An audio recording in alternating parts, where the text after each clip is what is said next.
बच्चों, अब हम जो आपने जैसा कि अपने पिछले दोनों वीडियो जो 4 पार्ट्स में आपने वीडियो में देखा, तो वो आपका मुख्य विषय जो हमारा संधि था वो चल रहा था।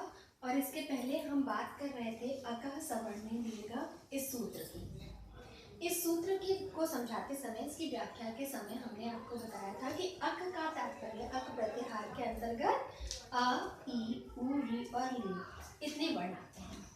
और ये अक प्रत्याहार और उसके बाद अगला शब्द था इस सूत्र में सवर्ण। सवर्ण को बताते समय हमने बताया था तुल्यास्य प्रयत्नम सवर्णम, अर्थात जिन वर्णों का उच्चारण स्थान और आभ्यंतर प्रयत्न एक हो उन्हीं की सवर्ण संज्ञा होती है। और उसी क्रम में हमने आभ्यंतर और बाह्य दोनों प्रकार के प्रयत्न भी आपको बताए थे। तो निश्चित ही अब आपको ये जो वर्णों का उच्चारण स्थान और इनका आभ्यंतर और बाह्य प्रयत्न, ये चीजें आपको पता है। तो ये अब जो सूत्र का अर्थ है वो आपको ज्यादा स्पष्ट हो जाएगा। सूत्र, अब एक चीज और यहाँ पर हम बता दें कि संधि होने के लिए सबसे पहली चीज संहिता का होना आवश्यक है। ये देखिए यहाँ लिखा है संधि के लिए संहिता का होना आवश्यक है। संहिता शब्द का क्या अर्थ है? संहिता की परिभाषा जो दी गई है वो है परः सन्निकर्षः संहिता। परम सन्निकर्ष संहिता का मतलब वही है वर्णों की अत्यंत समीपता। जो परिभाषा आप बचपन से पढ़ते आ रहे हैं कि संधि दो वर्णों का मेल है, तो ये वही परिभाषा मतलब है आपकी। संहिता का मतलब होता है वर्णों की अत्यंत समीपता, यानी कि जब वर्ण अत्यंत समीप आते हैं तो उनमें जो विकार उत्पन्न होता है। तो कैसा विकार उत्पन्न होता है? कभी ये होता है कि कोई, सबसे पहले ये देखिए कि कोई वर्ण पूर्व में होगा और कोई वर्ण पर में होगा। पूर्व का मतलब पहला और पर का मतलब उसके बाद वाला। तो जब समीप का मतलब यही होगा ना कि दो वर्ण पास पास आए, तो एक पहला वर्ण जो उसका पहला होगा वो पूर्व का वर्ण होगा और बाद वाला वर्ण पर का वर्ण होगा। तो विकार जो होगा अत्यंत समीप होने पर क्या क्या हो सकता है? एक तो ये हो सकता है कि पूर्व वर्ण रह जाए और पर वर्ण हट जाए। दूसरी कंडीशन ये हो सकती है कि पर वर्ण रह जाए और पूर्व वर्ण हट जाए। और तीसरी कंडीशन ये हो सकती है कि इन दोनों वर्णों के स्थान पर कोई तीसरा वर्ण आ जाए, मतलब कोई तीसरा नहीं, दोनों के स्थान पर किसी एक का आदेश हो जाए। तो इस प्रकार से इस तरह के जो विकार हैं वो कैसे और कब आते हैं, उनके लिए जो नियम निर्धारित हैं उन्हें ही उनका ज्ञान हमें संधि पढ़ते समय हमें उन्हीं नियमों का ज्ञान होता है। तो अब ये जो आपकी संहिता है, संहिता हमेशा एक पद में धातु और उपसर्ग के योग में और समास में नित्य होती है, किंतु वाक्य में ये वक्ता की इच्छा पर निर्भर होती है। जैसे अगर हमने लिखा कि रमा जाती है, और संस्कृत में इसका अनुवाद होगा रमा, सॉरी आती है, जाती है नहीं, आगच्छति, रमा आगच्छति। इस वाक्य को हम इस प्रकार भी लिख सकते हैं। और इस वाक्य में हम यहाँ जैसा कि देख रहे हैं कि ये जो बड़ा आ है वो सामने वाले दीर्घ आ से मिलकर के दीर्घ संधि के रूप में रमागच्छति ऐसे भी लिखा जा सकता है।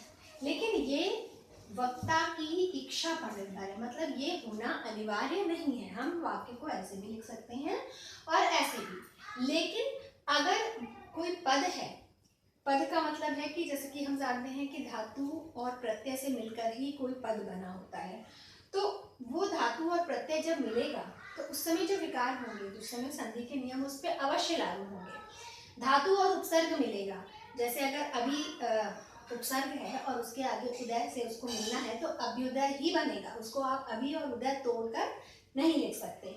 तो धातु और उपसर्ग के योग में और समास में जो दो या दो से अधिक शब्दों का जब एक पास में उनको किया जाता है तो समास होता है, जिसको आप समास आपने पढ़ा होगा। तो समास में भी ये जो है संहिता आवश्यक होती है, लेकिन वाक्य में संहिता वक्ता की इच्छा पर निर्भर होती है।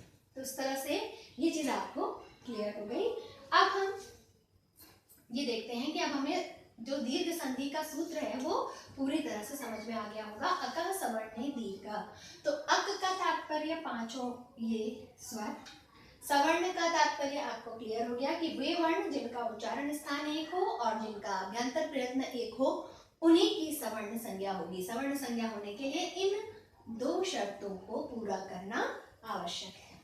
और अगर अक के बाद कोई सवर्ण स्वर आए, स्वर क्यों कहा गया, क्योंकि हम स्वर संधि ही पढ़ रहे हैं। संधियां तीन प्रकार की हैं, स्वर, व्यंजन और विसर्ग, और चूंकि हम स्वर संधि पढ़ रहे हैं इसलिए मिलने वाले पूर्व और पर के जो वर्ण हैं वे दोनों वर्ण स्वर ही होंगे, अच ही होंगे। तो अगर अक से परे कोई सवर्ण स्वर आए तो उनके स्थान पर, कैसे, पूर्व और पर के स्थान पर दीर्घ एकादेश होगा। एकादेश मतलब केवल एक का आदेश होगा, यानी पूर्व और पर इन दोनों वर्णों में से केवल एक का आदेश होगा, और वो एक कौन होगा, दीर्घ, वो उसका दीर्घ रूप ही होगा। अब यहाँ हम ये देख लें कि इनके सवर्ण कौन कौन हैं। तो जैसा कि हम जानते हैं कि उच्चारण स्थान हमको ये देखना है और ये देखना है, आभ्यंतर प्रयत्न। उच्चारण स्थान की दृष्टि से अगर देखें तो अ का उच्चारण स्थान है कंठ, ई का उच्चारण स्थान है तालु, उ का उच्चारण स्थान है ओष्ठ, और री का उच्चारण स्थान मूर्धा है। तो इस प्रकार से इन सब के उच्चारण स्थान भिन्न भिन्न हैं। तो अ, ई का तो सवर्ण नहीं होगा, ऐसे ही है उ का भी सवर्ण नहीं होगा। तो अ का सवर्ण कौन होगा, अ का सवर्ण या तो ह्रस्व अ ही होगा या दीर्घ आ होगा, क्योंकि दोनों का उच्चारण स्थान कंठ ही होगा। इसी प्रकार से ई का भी उच्चारण स्थान जो है या दीर्घ ई या ह्रस्व ई होगा। इसी प्रकार उ, री, इन दोनों के लिए भी यही बात लागू होती है। उ भी अपने ह्रस्व उ या दीर्घ उ के साथ मिलेगा, और री भी ह्रस्व री या दीर्घ ऋकार के साथ मिलेगा। तो ये एक चीज हो गई। और आभ्यंतर प्रयत्न हम जानते हैं कि सभी स्वरों का आभ्यंतर प्रयत्न विवृत है। केवल एक ह्रस्व ऋकार, अगर ह्रस्व अ है, इसका प्रयोग संवृत बताया गया है, लेकिन वो भी प्रक्रिया दिशा में संवृत कभी नहीं होता, क्योंकि ये अष्टाध्यायी का अष्टाध्यायी का सबसे अंतिम सूत्र है और सभी सूत्रों के प्रति असिद्ध है, इसलिए इसका कहीं भी कार्य नहीं होता। इसलिए हम आ को भी विवृत ही मानेंगे। तो क्योंकि सारे स्वरों का प्रयोग, सारे स्वर जो हैं उनका आभ्यंतर प्रयत्न विवृत होता है, इसलिए ये स्वर ही इनके साथ लगेंगे। तो अब हमें ये समझ में आ गया कि अगर ये कंडीशन हुई कि अ या तो ह्रस्व आकार के साथ या दीर्घ आकार के साथ होगा तभी सवर्ण संज्ञा होगी। इसी प्रकार ई अगर ह्रस्व इकार या दीर्घ इकार के साथ होगा तभी एक दूसरे का सवर्ण कहलाएगा। यही बात उकार और ऋकार के बारे में भी सही है। तो इस तरह से अगर ऐसी कंडीशन हुई तभी हम पूर्व और पर के स्थान पर दीर्घ एकादेश करेंगे। और इसको, ये आपका पूरा का पूरा जो सूत्र है वो आपको स्पष्ट हो गया। और इसको और स्पष्ट देखने के लिए हम इन चारों का एक एक उदाहरण देखेंगे। ह्रस्व आकार का उदाहरण ये है दैत्य और हरि, फिर ई का श्रीश, विष्णु उदय ये तीसरे का, और री का उदाहरण होत्रधन ऋकारा। इन चार एग्जाम्पल को, चार उदाहरण को हम देख सकते हैं। देखिए इसको हम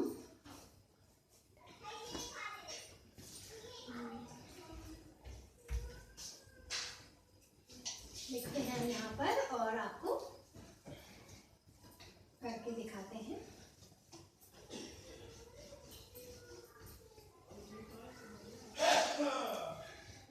पहला उदाहरण है दैत्य धन अरि।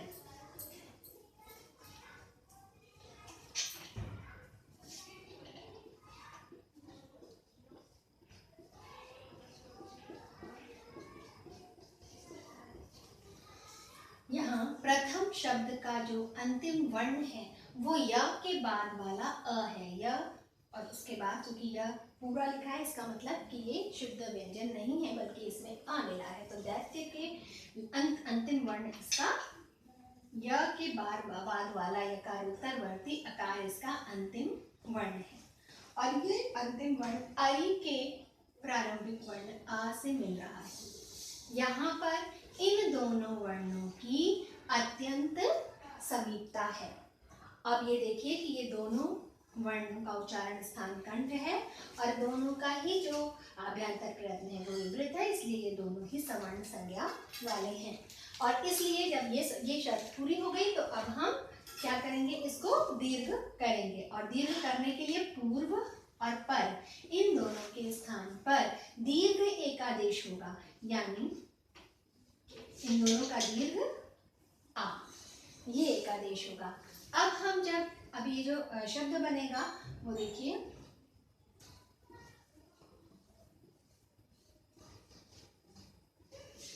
दैत्यारी, ये आपको समझ में आया होगा क्योंकि ये जो दैत्य शब्द है अब ये ऐसे हो गया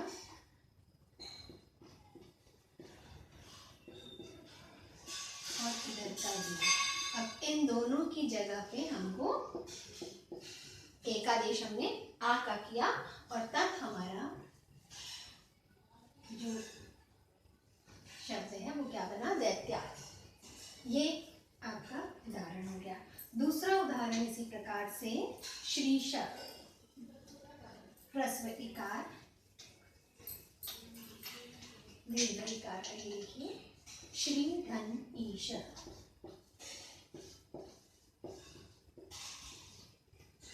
यहाँ श्र के बाद का जो ई है, दीर्घ इकार है, वो आगे के दीर्घ इकार से मिल रहा है। दोनों तालु स्थानीय वर्ण है, दोनों का उच्चारण स्थान तालु से है और दोनों का प्रयत्न विवृत है, इसलिए ये सवर्ण संज्ञा के बोधक है और इसीलिए इनके स्थान पर दीर्घ एकादेश हो जाएगा और आपका रूप सिद्ध होगा श्रीशः। अगला उदाहरण है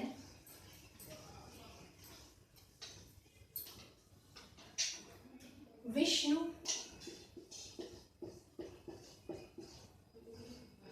धन उदय। यहाँ भी आप देख रहे हैं कि उकार अपने आगे के ह्रस्व उकार से मिल रहा है और इन दोनों के स्थान पर दीर्घ उकार होकर के शब्द बनेगा विष्णुदय। और इसी क्रम में होत्री ऋकारः, होत्र ऋकारः को भी देख लेते हैं। एक एग्जाम्पल आपका चारों वर्णों का है।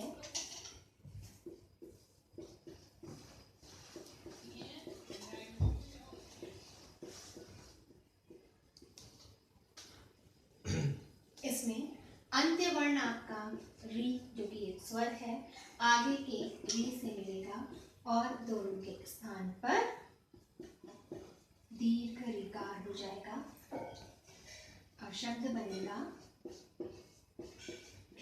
होत्रिकारः।